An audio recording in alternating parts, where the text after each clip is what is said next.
So, Ambassador, thank you so much for My having pleasure. us here. Well, Tech Camp, this is the first, mhm. and it's actually held here in Ghana. I actually want to ask what is driving this Tech Camp, Africa, and what are your impressions about this so far? Well, I think first, as to location, Ghana has proven to be a center that is very appropriate for all these different kinds of events. Whether it's our commercial events or whether it's our training events, we found that Accra is a good place for people to come to. The facilities are here. The Ghanaian people are very hospitable, and we found that all the equipment and the technology that we need are here. So that answers the question as to why Ghana was chosen. In terms of high tech, this is everybody knows this is a globalized world, and high tech has really taken a predominant position in terms of the kind of communication that needs to be between among nations. So high tech, it's only natural that as the United States certainly focuses on the future of Africa and especially African youth, that we focus as well on the high tech, because really the high tech is going to be the future of Africa, as it has been for the rest of the developed world, including the United States. My impressions of this camp: we've had tremendous representation of young people from different countries here in West Africa. It just reaffirms the point that there's a tremendous amount of talent here. There's a tremendous amount of energy in Africa. There's a tremendous amount of skills, etc. And it certainly reaffirms my belief and the belief of many in my country, not only in the government but in the private sector, that Africa is up and coming, and this is an area that has boundless opportunity. And secondly, though, I wanted to find out the issues that the youth raise. Actually, what should we be focusing on, especially when it comes to skills development for the youth? Well, they've dealt not only with skill development that they need as young people, as entrepreneurs in this new world.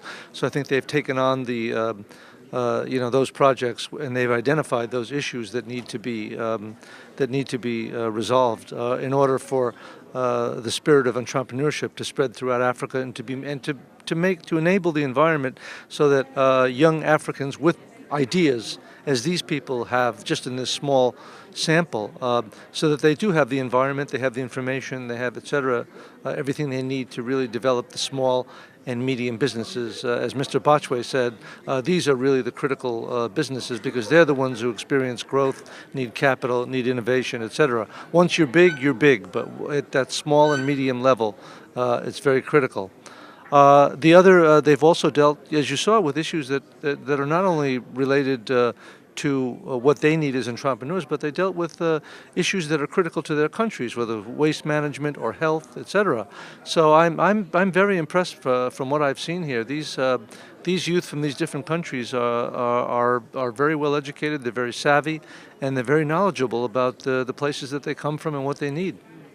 And also with the Yale program, last year President Obama actually invited 500 African youth entrepreneurs to actually join him. What does Ghana gain to benefit from this going forward?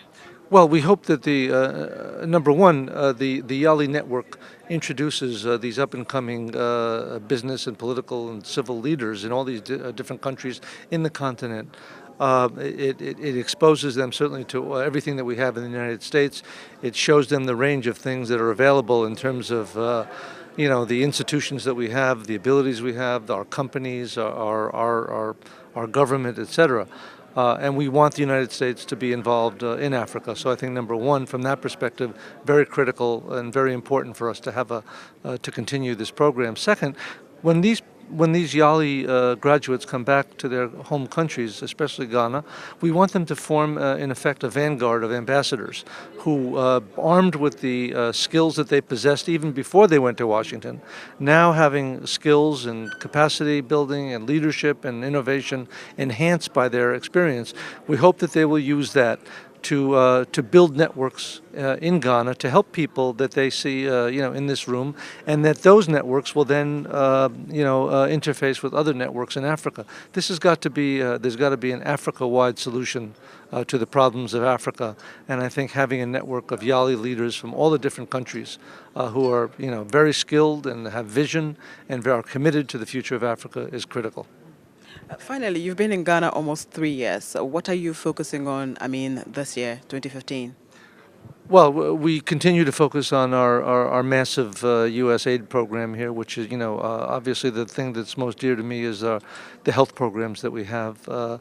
We've done tremendous amount of work in changing lives and saving lives in the health area, malaria, HIV/AIDS, nutrition for mothers especially.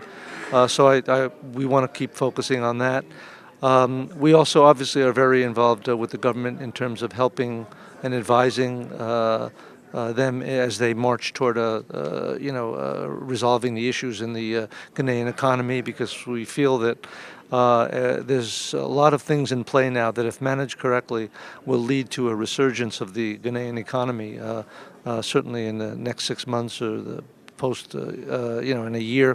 Power obviously is a critical issue that Ghanaians are facing now, and we want to work on that. That's why MCC, we hope the Millennium Challenge Compact will kick in very soon, and we'll begin to lay out the projects which will help develop and help improve the power situation in Ghana. So those are basically the things that we're working on. We continue to work every day on, improving our military relationship with Ghana, making sure that the security of Ghana is taken care of at the highest levels, and so we've got a string of issues that we continue to work very closely with. Ambassador, thank you so much for your time with us.